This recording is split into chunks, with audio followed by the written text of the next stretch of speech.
Por supuesto que no es algo muy bien visto, no es algo ético y nunca es ético, o sea, ni en la calle ni en un centro laboral. Amenazada me he sentido en, en cuanto a quizás un poco de chantaje emocional por parte del propio jefe. Y yo puedo decir que en mi experiencia, después de una discusión de trabajo, al finalizar mi, mi contrato verbal con este negocio fue terrible porque este hombre me agredió verbalmente, me dijo cosas muy feas, incluso delante de un grupo de personas con las que trabajábamos. Hay un tipo de violencia que, si bien no ha sido explícitamente tipificada en las leyes cubanas hasta hace muy poco tiempo, sí ha estado presente en la realidad cotidiana de las y los trabajadores. Se trata del acoso laboral. Las maneras en que este ocurre son diversas e incluyen humillaciones, sobrecarga de tareas y altercados sistemáticos. Según especialistas y activistas en Cuba, estas formas de violencia se propagan en silencio, generando un ambiente laboral hostil y nocivo para la salud física y mental de las víctimas. Hoy te traemos los criterios de profesionales de las ciencias jurídicas y también de la psicología y varias historias en primera persona sobre este tipo de violencia que muchas veces se reduce a un problema entre dos personas, pero en realidad existen elementos estructurales que lo propician.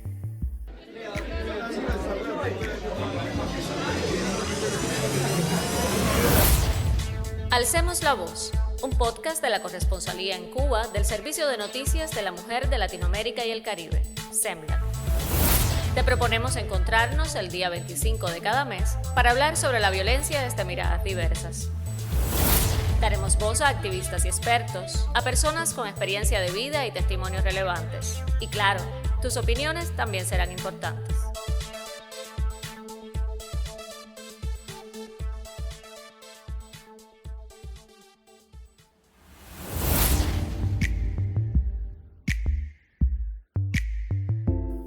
La violencia laboral se caracteriza por el uso abusivo del poder, la reiteración y sistematicidad de las acciones contra la víctima, la intencionalidad y gravedad de las mismas y el atentado a los derechos humanos. El objetivo final es doblegar a la persona y lograr que ésta abandone su puesto de trabajo. Lamentablemente, demostrar el acoso laboral es complejo, ya que los acosadores suelen actuar con cautela para no dejar evidencia, incluso con testigos. La víctima enfrenta la dificultad de probar lo sucedido. Quienes se enfrentan a una situación de acoso laboral suelen sufrir en silencio por miedo a represalias, a perder su empleo y, en el caso de las personas que son testigos, por temor a ser la próxima víctima.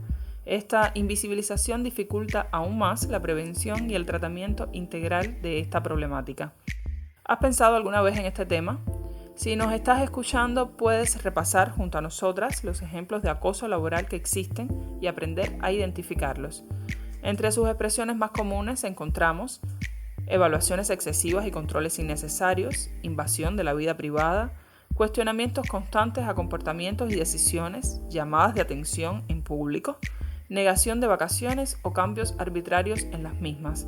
De ahí que el primer elemento a tener claro es que cualquier cuestión que esté asociada con amenazas, humillaciones o aislamiento puede clasificar como acoso laboral. Es además cualquier acción, tanto del empleador como de otro trabajador o trabajadora, que tenga por finalidad afectar la estabilidad física o mental, alterar la dignidad o el honor de una persona.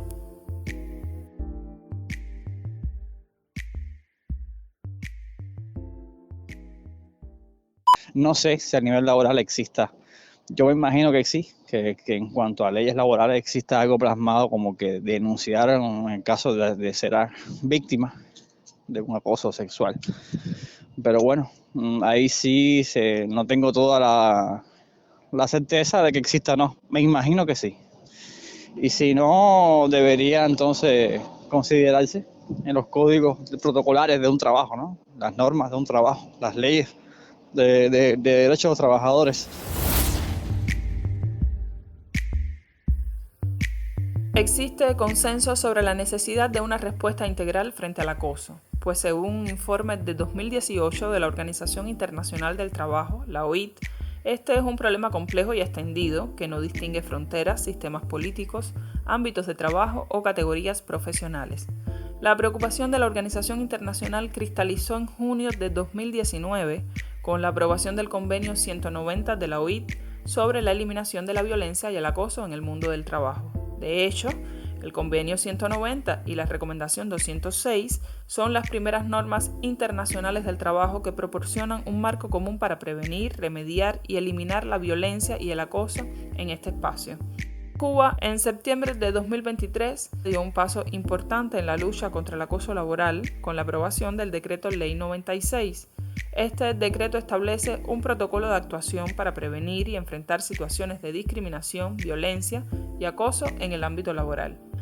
Para el jurista Reinaldo Lampeña, profesor auxiliar de la Facultad de Derecho de la Universidad de La Habana, si bien Cuba ha llegado un poco tarde a lo que podemos llamar como una revolución en los ordenamientos laborales de muchos países, lo cierto es que ha dado este importante paso.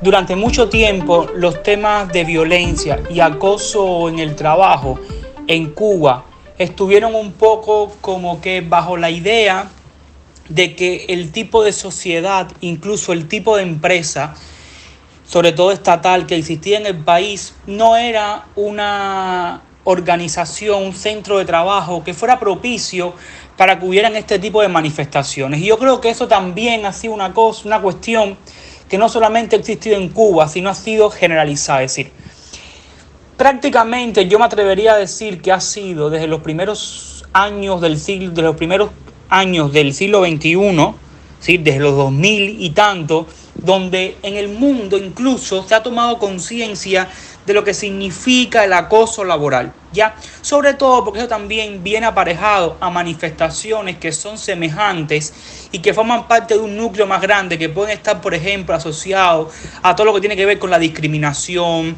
con la perspectiva de género, con aquellas cuestiones de violencia de género. Por tanto, a medida que la sociedad ha ido adquiriendo conciencia de la necesidad de igualdad, de no discriminación, también se ha existido una visión más allá de entender que, bueno, aquellas manifestaciones donde alguien sexualiza en el trabajo a la mujer, donde alguien juzga o habla de alguien por ser mujer o por ser homosexual o por ser una persona en situación de discapacidad, todas esas cuestiones han tomado conciencia de que son perjudiciales para las personas porque afectan su dignidad como seres humanos. Y por tanto, se ha traído una visión cada vez más fuerte sobre lo que significa el acoso laboral. Yo trabajaba en un lugar retirado de la ciudad y mi jefe siempre me ayudaba con el traslado en su transporte, tanto en las mañanas como en las tardes, porque yo vivo en una zona o en un reparto bastante alejado del lugar donde trabajaba. Todos los días él se ofrecía para recogerme a la salida y en las mañanas. Con el tiempo pude conocer y saber que anteriormente también hacía eso con algunas compañeras de trabajo y luego las dejó de recoger. Yo en ocasiones me paraba en la puerta a la salida de la empresa esperando el momento de la salida para tomarle la botella en su transporte. Y fui notando que cada vez más él salía más tarde, cada día se hacía más tarde la hora de la salida. Y yo esperaba, porque con la situación tan crítica que tiene el transporte, de alguna manera me era un poco imprescindible su ayuda. Un día se hizo muy tarde y me llamó desde su ventana y me dijo que subiera a la oficina. Me pidió que esperara, que aún debía firmar unos documentos. Yo me quedé sola, sentada a la entrada de la oficina y esperando a que fuera el momento de la salida. En ese momento me percato que ya todo el mundo se había ido y que solo quedaban los custodios ya los que trabajaban en el turno de la noche y que todos los locales ya permanecían cerrados. Eso me hizo sentir un poco asustada porque no eran las condiciones habituales en las que yo me quedaba en esa empresa. Ese día se me hizo un nudo en la garganta, el más grande que yo haya podido sentir, porque de ingenua permanecí esperando y me llamó entonces a la oficina y me pidió que me sentara, que tenía que conversar conmigo. Se me acercó y me dijo: ¿no te has dado cuenta que me gustas mucho y que todo lo hago por el placer de estar cerca de ti? Yo quedé paralizada, sin saber qué decir, tenía temor, no sabía qué hacer. Lo único que pude hacer fue decirle que con todo el respeto que merecía, yo le podía expresar que mi único sentimiento hacia él era el de gratitud porque me había ayudado durante mucho tiempo, pero que yo no tenía ningún interés en tener ningún tipo de relación más allá que la relación laboral. Él se viró con furia, con disgusto, y me amenazó verbalmente diciéndome que si yo no correspondía a su deseo sexual, yo no podría ocupar más la plaza de especialista principal del área económica y que tampoco podría disponer de los beneficios de su ayuda con el transporte, ni tampoco podría disponer de otras oportunidades laborales. Poco minuto, pasado poco instante, me dijo: hoy regresas sola por tus medios. Y yo abandoné su oficina. Cuando bajé, ya era de noche. Tuve que salir sola por aquel camino oscuro. Y la verdad, al día siguiente, cuando regresé al trabajo, le compartí a mis compañeras lo que me había sucedido. Y ellas me confesaron que también habían vivido lo mismo, pero que nunca se habían atrevido a denunciarlo. Yo sí di el paso valiente de denunciarlo, pero no hubo una respuesta valiente tampoco en los compañeros de trabajo, porque todos guardaron silencio o indiferencia, y yo decidí abandonar ese centro laboral. Si bien Cuba ha llegado en estos momentos un poco tarde a lo que ha sido lo que podemos llamar como una revolución en cuanto a los ordenamientos laborales de muchos países para hacerle frente al acoso laboral, lo cierto es que ha llegado, que es lo importante. Ya, esto hace entonces que la situación del acoso laboral en Cuba no es ni especial, ni puede decirse nunca que Cuba ha estado ajena a estas manifestaciones. ¿Por qué? Porque lo que ocurre con el acoso laboral es que la empresa, si las relaciones laborales por sí solas, siempre están basadas en una relación de poder. Porque evidentemente está el que manda, porque es el dueño de la empresa o el director de la empresa, y los que obedecen, que somos los y las trabajadores, porque estamos obligados a cumplir con nuestras funciones. Por tanto, esa desigualdad que hay entre empleador y trabajador crea una relación de poder que el derecho legitimó y reconoció. Es decir, el derecho tuvo que reconocer que en el ámbito del trabajo no son iguales empleadores y trabajadores. Y tuvo que reconocer que el empleador tiene más facultades para operar dentro de la empresa que los trabajadores. Por eso el empleador manda, por eso el empleador controla, por eso el empleador reglamenta, por eso el empleador sanciona disciplinariamente, ya que no pueden hacer los trabajadores. E incluso no hay otra relación privada donde una persona pueda disciplinar y sancionar a otra. Esto solo ocurre en el derecho del trabajo, la relación laboral. ¿Por qué? Porque hay una desigualdad de poder. Por tanto, si esta desigualdad de poder, esta relación de poder existe desde que hay relaciones laborales, no se niegan, no existen después, existen desde el inicio, entonces evidentemente la situación del acoso laboral siempre ha tenido, por decirlo de alguna manera, como un terreno fértil que pueda ocurrir. Y esto, por supuesto, también está en Cuba. Hace algunos añitos yo tuve una pequeña experiencia en el sector del turismo. Cuando llevaba apenas unos 10 meses trabajando, salí embarazada. Era un embarazo que yo había deseado hacía mucho tiempo y lo había aplazado por cuestiones económicas, y ahora que mi trabajo me permitía una mejor situación financiera, pues me decidí a tener mi hijo. Y el lugar donde yo trabajaba era una empresa mixta, cubana-española. Estaba dirigido por un español. Y el día que yo le comenté a ese director español que estaba embarazada, su primera reacción fue poner mala cara. Como que no le gustó la idea de que yo saliera embarazada. Unos días después me pidió disculpas, me dijo que su reacción no había sido la correcta, que no sé qué. Bueno, nació mi niño en pandemia, Por lo tanto, yo durante todo el embarazo casi estuve en la casa liberada del trabajo porque estaba embarazada y en aquel momento se tomó la decisión de que las embarazadas y las personas vulnerables no trabajaran para no exponerse al virus. Y bueno, yo pasé casi todo mi embarazo en la casa.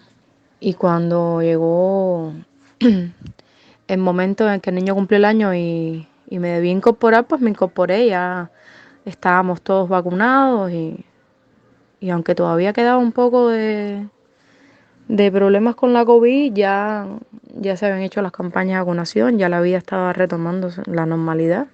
Así que yo, por supuesto, me incorporé, aunque mis circunstancias eran diferentes porque ahora tenía un niño pequeño. Los horarios en el turismo son muy complicados. El mío era un horario cerrado. Nunca me daba tiempo a llegar antes de las 5, que era el horario en el que cerraba la guardería particular donde yo tenía el niño.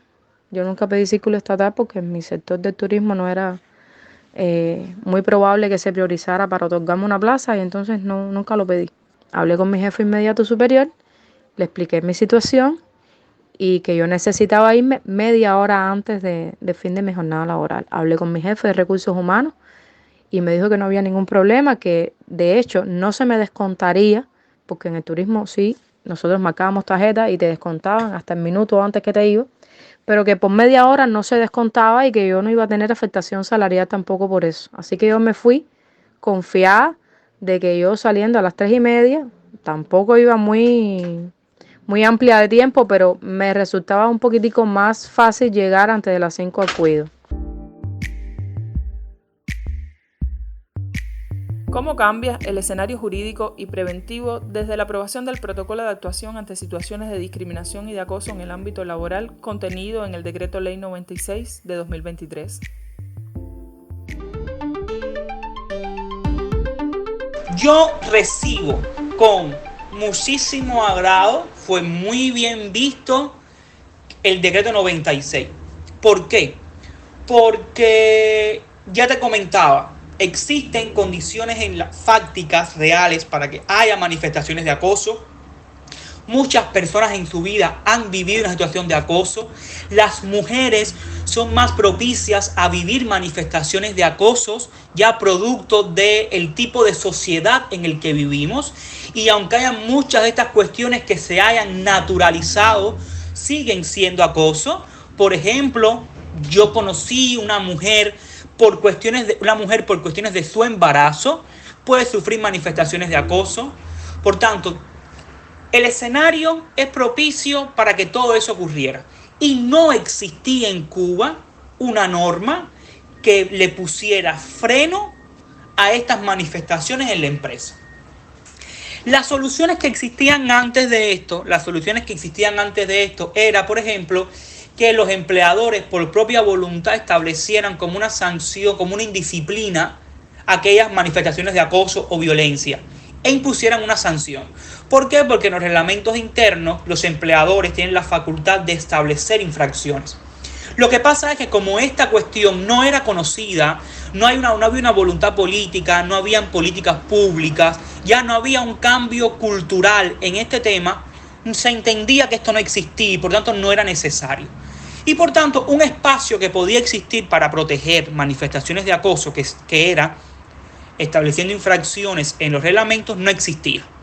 Por tanto, este decreto viene a cambiar por completo el escenario frente al acoso. ¿Por qué? Porque además, la Organización Internacional del Trabajo, desde el año 2021,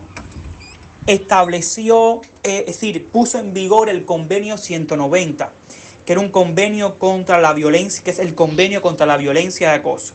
Sin embargo, Cuba no ha ni firmado ni ratificado este convenio. Por tanto, tampoco había una norma internacional que pudiera incorporarse al ordenamiento cubano para hacerle frente a estas manifestaciones. No existía nada. Y este decreto 96 viene entonces a cambiar el escenario. Primero, porque por primera vez crea un concepto de lo que puede ser acoso en el trabajo. Un día mi director, que era muy oportuno a la hora de citar reuniones, me fue a buscar para citarme una reunión a las 4 de la tarde. Yo no estaba, obviamente, ya me había ido.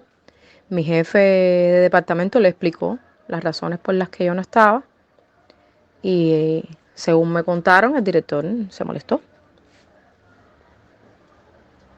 Y luego supe por su secretaria que el director había mandado pedir a Recursos Humanos mis tarjetas de marcada de entrada y salida de mis horarios. Estaba reuniendo evidencias para acusarme de estar violando mi jornada laboral y para poderme botar del trabajo. Él no podía a mí señalarme como que yo estaba haciendo un mal trabajo o que yo había violado algún reglamento, porque mi jefe inmediato superior y el jefe de recursos humanos estaban al tanto y me apoyaban.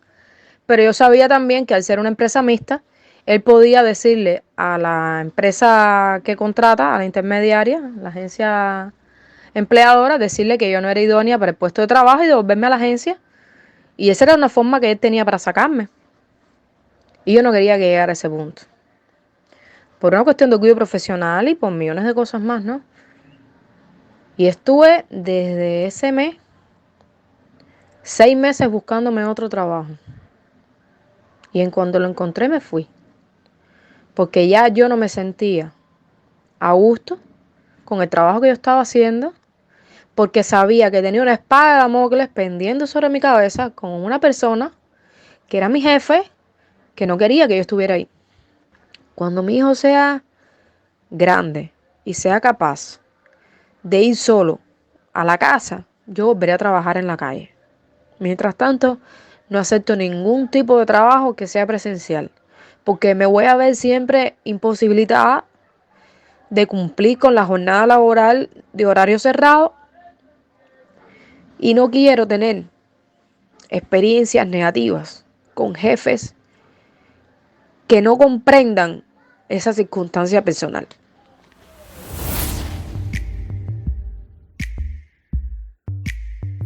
De acuerdo con el especialista, el decreto ley 96 presenta algunas omisiones significativas. Uno de los puntos críticos es la limitación del acoso a actos repetitivos o deliberados.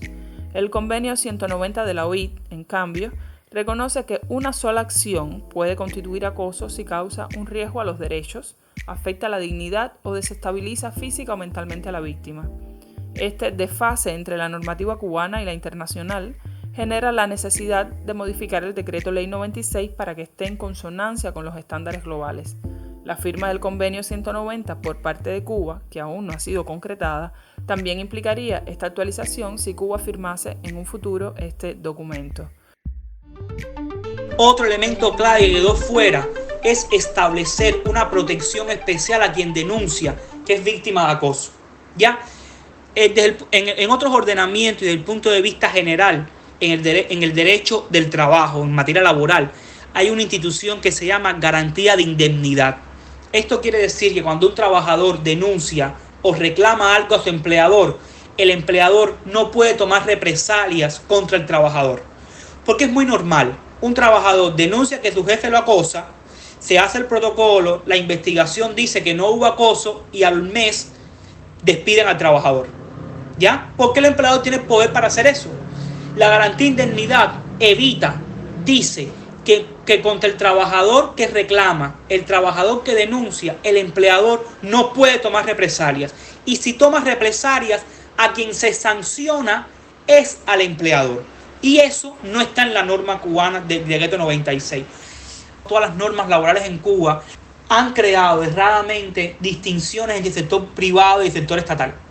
Y esto afecta la protección de los derechos laborales, sea trabajador del sector estatal o del sector privado.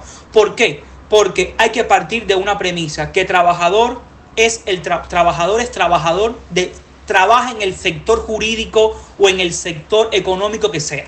¿Ya? No importa que usted sea trabajador de sucursales extranjeras, que usted sea trabajador del sector privado o sector estatal. Todos somos trabajadores y todos tenemos derechos a disfrutar de las mismas protecciones que el orden laboral establece. ¿Ya? con independencia de que yo pueda tener un régimen jurídico diferente en dependencia de las condiciones de los lugares en los que yo trabajo, que es otra cosa. Pero es un error crear diferencias en el sector público y estatal. Y esta norma la hace un poco, porque, como mismo te comenté, que es muy importante que se obliga al empleador a crear un protocolo contra la violencia y el acoso. En el sector privado no se obliga al empleador a crear un protocolo, ¿ya? El sector estatal tiene que dar un protocolo y el sector privado no tiene que hacer un protocolo. Sin embargo, sí tiene que trabajar por prevenir y erradicar, pero los procedimientos de investigación y denuncia no tienen la misma fuerza que tienen en el sector estatal, producto de que hay que hacer un protocolo. Entonces, esto crea diferencias innecesarias y establece ámbitos de obligatoriedad en cuanto a prevenir y erradicar diferentes para el sector privado y estatal, que son totalmente innecesarios. Bueno, en mi experiencia personal de trabajo en el sector privado, luego de trabajar tantos años en el sector estatal, fue como un choque, ¿no? Entiendo que son otras formas de trabajar, dinámicas, relaciones diferentes entre jefe y subordinado. Y lo primero que me chocó es justamente que no hay definiciones claras desde el inicio en cuanto a lo que uno tiene que hacer, las funciones y demás, en el proceso contractual, que no ocurre como ocurre en el sector estatal. Y entonces esas cosas muchas veces dejan en el aire puesto lo que son los llamados derechos y deberes de los trabajadores, ¿no?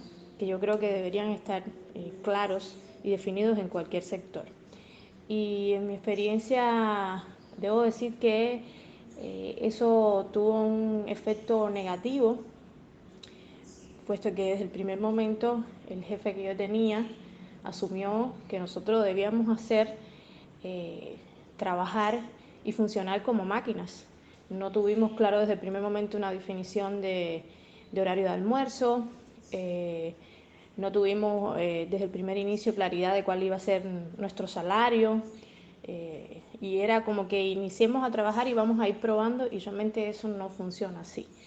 Entonces, cuando íbamos a discutir, obviamente, esos temas, pues resultaba molesto, como si nosotros estuviéramos cuestionando algo, y realmente era un derecho de cada uno de los trabajadores que estábamos ahí, que además trabajábamos muchas veces a deshoras. Es decir, que como no había claridad en el horario, muchas veces nos pasábamos de ese horario y eso no se contemplaba tampoco como horario extra o pago extra. Trabajábamos también los fines de semana, casi todas éramos mujeres y tampoco había claridad de si tendríamos vacaciones. Que además estábamos todo el día vigilados por cámara, que entiendo que ayuda también a velar por la seguridad del local y demás, pero era como que un acoso permanente de que te estamos vigilando, de que si te confundes te voy a quitar tu dinero, de que es este salario y no puedes exigir más. En fin, realmente eso fue chocante y además incluso el trato era despectivo, aún sabiendo que todos los que trabajamos ahí éramos mujeres y éramos profesionales. Había un trato despectivo con respecto a las mujeres y se hacía sentir a diferencia de cómo se trataban a los hombres. Y eso es muy fuerte, ¿no? Entender que además, quizás lo hemos visto en otras culturas, pero entre cubanos, para mí asimilar aquello fue muy difícil y de hecho duré muy poco tiempo en ese lugar. Propuestas a voz.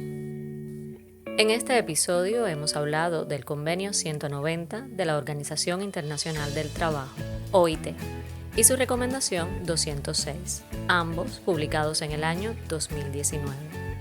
Por eso, hoy te traemos como recomendación una guía circulada por esta organización con el título Violencia y acoso en el trabajo, guía práctica para las empresas, y que está relacionada directamente con la norma anterior. El documento de consulta, circulado en el 2022, tiene como objetivo proporcionar una herramienta para que las empresas controlen mejor los riesgos y minimicen los impactos negativos de la violencia y el acoso en el lugar de trabajo. Proporciona orientaciones sobre lo que se considera violencia y acoso en el mundo laboral, ejemplos comunes de estas situaciones, así como el marco jurídico y las responsabilidades de los empresarios. La guía también aborda cómo prevenir y responder a la violencia y el acoso. Esto incluye el desarrollo e implementación de políticas a nivel de la empresa y cómo realizar la gestión de riesgo mediante el intercambio de buenas prácticas y ejemplos. Esta guía ha sido diseñada para adaptarse fácilmente a las características y circunstancias de cada país, reflejando las legislaciones, políticas y realidades sociales. Es especialmente útil para el personal de recursos humanos, seguridad y salud en el trabajo o que se relacione con los empleados y su bienestar. Si deseas obtener más información y orientación, en el anexo 1 puedes consultar listas de herramientas, recursos y materiales sobre el tema. En particular, se incluyen 2 publicaciones de la OIT, La violencia y el acoso en el mundo del trabajo, Guía sobre el Convenio 190 y sobre la Recomendación 206, publicada en el 2021, y Entornos de trabajo seguros y saludables, libres de violencia y acoso, del 2020. En nuestro sitio web redsemla-cuba.net podrás descargar esta guía en versión PDF. Y esto es todo por hoy. Pronto volveremos con propuestas a vos.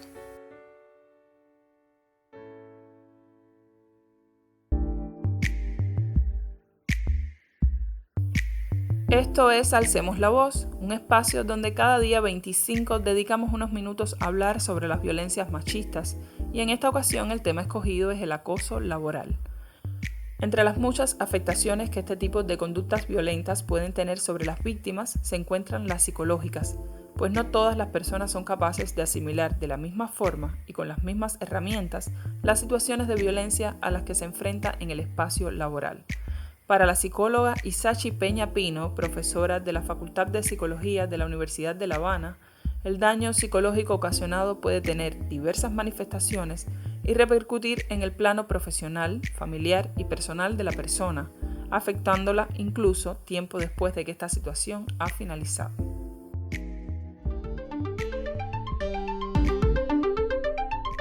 El acoso tiene impactos en 3 grandes esferas: en la esfera laboral y profesional, en la esfera familiar y por supuesto en la esfera profesional. En el ámbito, por ejemplo, de la esfera profesional, podemos ver que comienza a existir un ambiente laboral tenso en el que por supuesto está involucrado la trabajadora o el trabajador que está en esa situación de acoso y su acosador. También existe un bajo rendimiento en el trabajo, falta de creatividad y comienzan a darse otros fenómenos como la tristeza y el ausentismo, un distanciamiento o un aislamiento también de estas personas, que se debe fundamentalmente también a algunas estigmatizaciones que se dan por parte del resto de los trabajadores o por una creencia o una percepción de las personas de una situación de indefensión que tiene que ver con que muchos de los acosadores están en una posición de poder que de cierta forma puede avalar o ocultar, incluso normalizar las situaciones de acoso. Y esto implica entonces que los otros compañeros de trabajo no le crean o no confíen cuando hay una denuncia de este tipo de conductas, porque además suelen ser situaciones de acoso que se dan en secreto, por lo tanto no hay una muestra física, no hay testigos, y entonces esto pone a la persona en una situación de indefensión aún mayor. Los otros impactos que suele tener también el acoso, por ejemplo en la vida familiar, comienzan a existir problemas en la dinámica familiar que tienen que ver con las tensiones que se generan en el ámbito profesional, pero que son en cierta medida llevadas al ámbito familiar y tiene por supuesto su repercusión en esto. Y en el ámbito personal, que es como el que transversaliza a todos los demás espacios y esferas de la vida cotidiana de las personas, comienza a tener lugar una baja autoestima, inseguridades, afecta notablemente a la persona, su autopercepción, su autoimagen.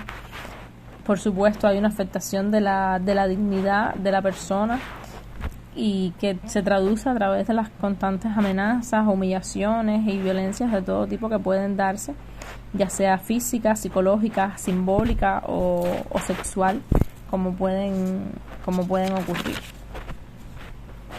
También tenemos como otros de los grandes impactos que tienen en la esfera personal, que comienzan a darse otros síntomas, ya sean mentales o también síntomas somáticos, relacionados por ejemplo con la ansiedad, la fatiga, la falta de concentración. Son muy frecuentes los trastornos del sueño, incluso ataques de pánico. La depresión es como el síntoma más prevalente y también el que más se ha estudiado relacionado con el acoso laboral, que puede llegar incluso a ideas suicidas, intentos de suicidio y finalmente con el suicidio, dependiendo todo ello del nivel, la magnitud y qué tan continuado en el tiempo sea el acoso. Por supuesto, también está incluido no solo el aislamiento dentro del centro de trabajo, sino el desempleo de esa persona, que puede ser expulsado por su acosador o expulsada, o tomar la decisión de dejar el empleo, lo que implica o puede implicar una dificultad después de volver a conseguir empleo, porque tengamos en cuenta que hay una serie de daños ya emocionales y mentales que tiene esa persona, que están influyendo, de acuerdo también a la magnitud y qué tan sostenido en el tiempo ha sido el acoso. Pueden darse situaciones de estrés postraumático también en las personas, que obstaculizan la continuidad de su vida laboral. Sí, he tenido experiencias en que me he sentido con mucha presión por parte del jefe. Me he sentido vulnerable, porque me he sentido, además de presionada, subvalorada, que no se me ha dado el lugar que he ganado con mi trabajo, y siempre por esa actitud déspota del jefe, y también por una razón que pienso en mi experiencia, que es del jefe que no quiere perder terreno, que quiere mantener su estatus de poder y no quiere que nadie más logre brillar más que él. Entonces sí me he sentido en ese caso, me he sentido vulnerable, me he sentido mal por esas situaciones. Uno de los desafíos más importantes que tenemos hoy en Cuba, yo creo que viene a ser, en primer lugar, que los empleadores, los trabajadores, la sociedad, las instituciones tomen conciencia de los perjuicios que causa el acoso laboral. Que entendamos que esto es una manifestación cotidiana, más generalizada de lo que puede parecer, y que hay que frenarla de alguna manera. Que no es normal que las personas digan yo tengo un jefe que manda mucho, que no es normal que las personas digan yo tengo un jefe que llama a toda hora, que no es normal que las personas digan mi jefe grita pero es buena persona. Ya, estas manifestaciones son acoso, pero la sociedad las ha naturalizado de alguna manera. Por tanto, es cambiar completamente todos estos patrones, y esto no es una cuestión de un día para otro. ¿Ya? El derecho tiene también una misión de educar y de enseñar con sus normas, pero no lo puede hacer solo. Por tanto, eso sería uno de los desafíos más grandes que tiene la sociedad cubana hoy en materia jurídica de acoso laboral. Otro desafío importante para mí es que el Ministerio de Trabajo y la Inspección del Trabajo tome el rol que le corresponde en fiscalizar el cumplimiento de esta normativa. Ya el Ministerio de Trabajo tiene un órgano que es la Inspección del Trabajo, que existe no solo en Cuba, sino en todos los países del mundo, que es un órgano con facultades administrativas para fiscalizar las empresas. Y hoy en Cuba la Inspección del Trabajo es prácticamente inexistente, prácticamente inoperante, tanto en el sector estatal y más en el sector privado, menos existe. Por tanto, hay que fortalecer esta norma, hay que hacer que esta norma llegue a ser efectiva y no caiga en letra muerta. Y eso lo logro con la concientización, con el control sobre el cumplimiento de la norma y sobre la fiscalización que hay que hacer por los órganos encargados, que debe ser la Inspección del Trabajo, al cumplimiento de estos protocolos, a los procesos, a la forma en la que se hace. Ya aquí también hay una cuestión y hay un reto súper importante, es decir, es el reto también de incorporar en la Inspección del Trabajo a todo el proceso de la lucha contra la prevención y la erradicación del acoso.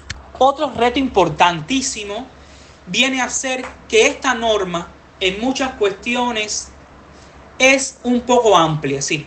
Establezcamos protocolos, confeccionemos expedientes, en este expediente se tienen que establecer qué hechos ocurrieron, se tienen que establecer las pruebas, pero no establece cómo hacer estas cosas. Y es que lo primero que hay que entender, y es también un reto, es comprender la sensibilidad y la especialidad que significa investigar acoso laboral. Y para eso no estamos preparados en Cuba todavía. Como mismo no estamos totalmente preparados para detectar en algunas ocasiones actos de discriminación. Porque te explicaba al inicio que en muchas ocasiones estos actos son tergiversados o son solapados por actos lícitos. Por tanto, es complicado que a simple vista tú detectes que hay acoso.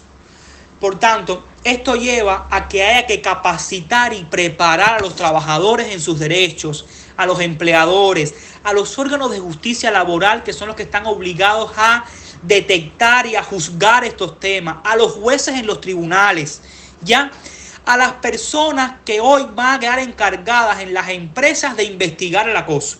Porque el proyecto dice que en el protocolo hay que designar quién se va a encargar de investigar cuando alguien denuncia un acoso. Pero tiene que ser una persona que tenga la sensibilidad para comprender los fenómenos con enfoque de género, con perspectiva de los riesgos que esto puede ocasionar para las y los trabajadores.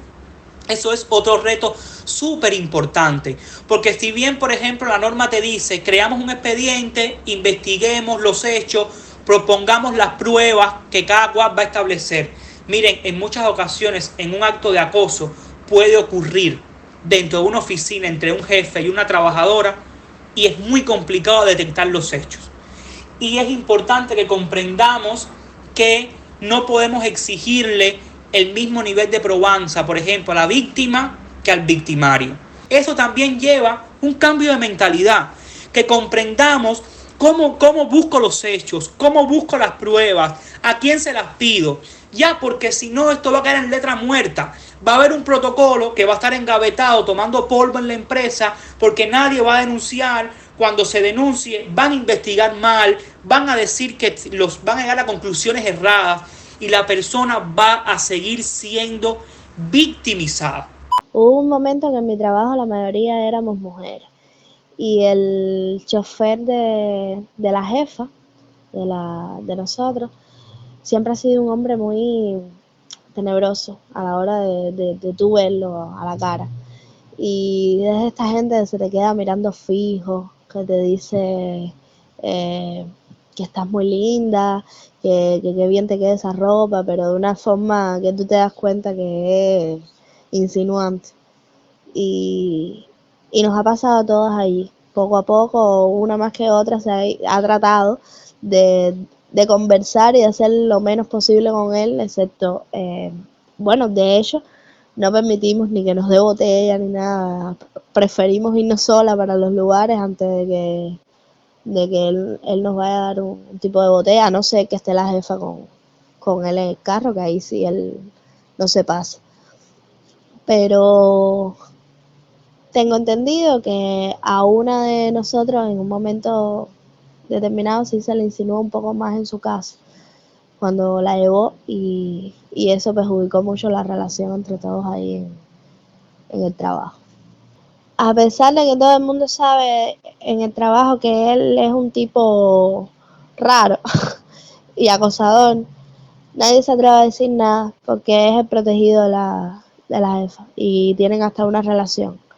Entonces, no, para ella él es un poco que intocable. Entonces no se dice nada, es un secreto a voces, todo el mundo lo sabe, todo el mundo tiene cuidado, pero hasta ahí.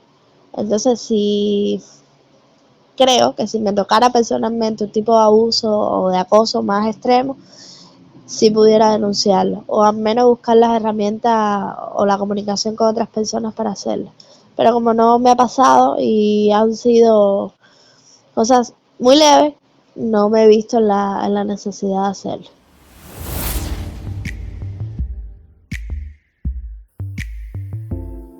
El reconocimiento del acoso en sus diferentes variantes dentro de las normas jurídicas cubanas es un paso de avance en la defensa de los derechos humanos de las personas en Cuba. La aprobación de normativas que por primera vez en el país tipifican y penalizan el acoso laboral, aunque con varios puntos aún por mejorar o clarificar, es una valiosa contribución a la visibilización de este tipo de violencia y a la creación de condiciones reales para su denuncia y penalización. Sin embargo, como insisten varios expertos, no basta con el reconocimiento jurídico. Toca seguir insistiendo en la aplicación real del Decreto Ley 96 y no en la formalidad de la elaboración de un protocolo interno que las y los trabajadores desconozcan y, por tanto, la vulnerabilidad al momento de denunciar y la posterior protección luego de la denuncia todavía sean asuntos pendientes. Además, educar a la población en que aprendan a reconocer estas prácticas, a no naturalizarlas y a fomentar y exigir la creación de espacios laborales seguros para todas las personas es esencial.